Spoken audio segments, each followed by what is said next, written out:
નમસ્કાર મિત્રો ત્રણ ચર્ચિત ચહેરા એક સાથે કેમ? રાજુ કરપડા, ગણેશ ગોંડલ, દેવાયત ખવડ નજીક પાસે એક કાર્યક્રમમાં કેમ ભારતીય જનતા પાર્ટીના નેતા અને આમ આદમી પાર્ટીના નેતાને દેવાયત ખવડ પાસે નજીક બેસવું પડ્યું? કયો કાર્યક્રમ હતો? સમગ્ર બાબત વિસ્તારથી જાણીએ. વાત એ છે કે સુરેન્દ્રનગરના સાયલા તાલુકાના ધજાળામાં એક કાર્યક્રમ યોજાયો હતો. આ કાર્યક્રમમાં દેવાયત ખવડ હતા લોક સાહિત્યકાર તરીકે. આ લોક ડાયરામાં રાજભા ગઢવી પણ કલાકાર તરીકે હાજર રહ્યા હતા. ઉદય ધાંધલ પણ લોક સાહિત્યકાર છે, એક સારા ગાયક છે, તેઓ પણ હાજર રહ્યા હતા. આ તમામ પોતપોતાની લોક સાહિત્ય નું જ્ઞાન પીરસી રહ્યા હતા, લોક સાહિત્યની વાતો પીરસી રહ્યા હતા. આ વચ્ચેનો એક ફોટો સોશિયલ મીડિયામાં ખૂબ વાયરલ થઈ રહ્યો છે. આ ફોટોમાં દેવાયત ખવડ જોવા મળી રહ્યા છે, રાજુ કરપડા જોવા મળી રહ્યા છે અને ગણેશ ગોંડલ પણ જોવા મળી રહ્યા છે. હવે વાત એ છે કે સામાન્ય રીતે જાહેર કાર્યક્રમોમાં નેતાઓ જોવા મળતા હોય છે, પરંતુ દેવાયત ખવડ કે જે હજુ હમણાં જામીન પર બહાર આવ્યા, તેની સાથે તેની નજીક આ બંને નેતાઓ શું કરી રહ્યા છે? શું તેમને આમંત્રણ હતું? શા માટે તેઓ ગયા હતા? આ બાબત અમે જાણવાનો પ્રયત્ન કર્યો. અમને જે માહિતી મળી છે એ મુજબ રાજુભાઈ કરપડા એ પણ એ વિસ્તારથી આવે છે, તો તેઓ તો દર વર્ષે જાય છે આ કાર્યક્રમમાં. આ વર્ષે પણ તેમને આમંત્રણ હતું અને તેઓ પહોંચ્યા હતા. દેવાયત ખવડ કે જે આ સાયલામાં કાર્યક્રમ હતો, તો ગુંદિયાળા ગામના તે આ દેવાયત ખવડ મૂળ છે ને સાયલા તાલુકામાં આવે છે. તેમનું મોસાળ દુધઈ છે. એટલે મૂળ વાત એ છે કે એ પણ એ વિસ્તારના, એટલે દેવાયત ખવડનો પણ ડાયરો હતો. તે પણ એક લોક સાહિત્યકાર તરીકે આવ્યા હતા. ત્રીજી વાત છે કે ગણેશ ગોંડલ કેમ આવ્યા હતા?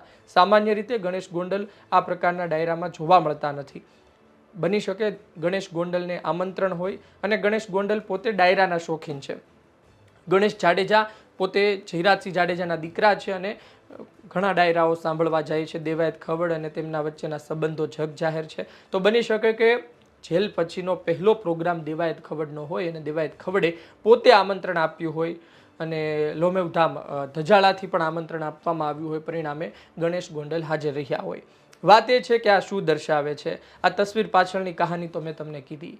સામાન્ય રીતે આ પ્રકારે ફોટો વાયરલ થાય તો લોકો એ નેતાઓની ટીકા કરતા હોય છે કે જે નેતાઓ ગળું ફાડીને જાહેરમાં એકબીજાનો વિરોધ કરે અને ત્યાર પછી સાથે જોવા મળે.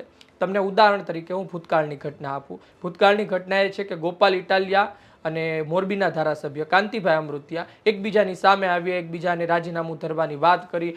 ગુજરાતમાં મોટો હંગામો થયો. કાંતિભાઈ તો વિધાનસભા પહોંચી ગયા.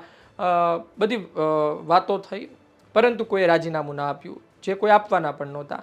અને ત્યારબાદ થોડા સમય પછી કાંતિભાઈ અમૃતિયા અને ગોપાલ ઇટાલિયા એક સાથે ઊભા હોય તેવો ફોટો વાયરલ થયો.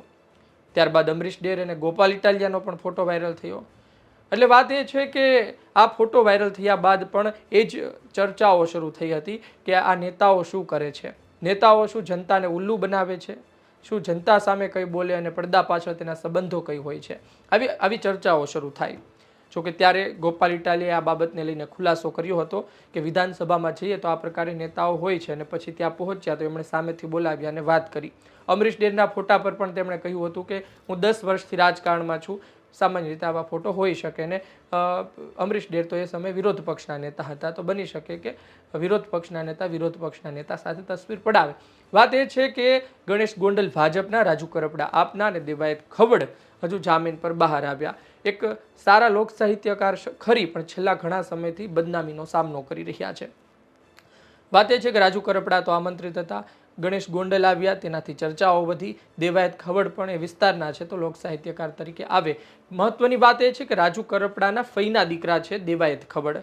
પારિવારિક સંબંધ ખરી, પણ એવા સંબંધો પણ નહીં કે આપણે જાહેરમાં તેમના વિશે વાત કરી શકીએ. વાત એ છે કે રાજુ કરપડા હતા, દેવાયત ખવડ હતા, પણ નજીક નહીં, પરંતુ તેમની વચ્ચે પણ એક સંત બેઠા હોય, ગણેશ ગોંડલ થોડા આગળ બેઠા હોય, તે પ્રકારનું જોવા મળ્યું.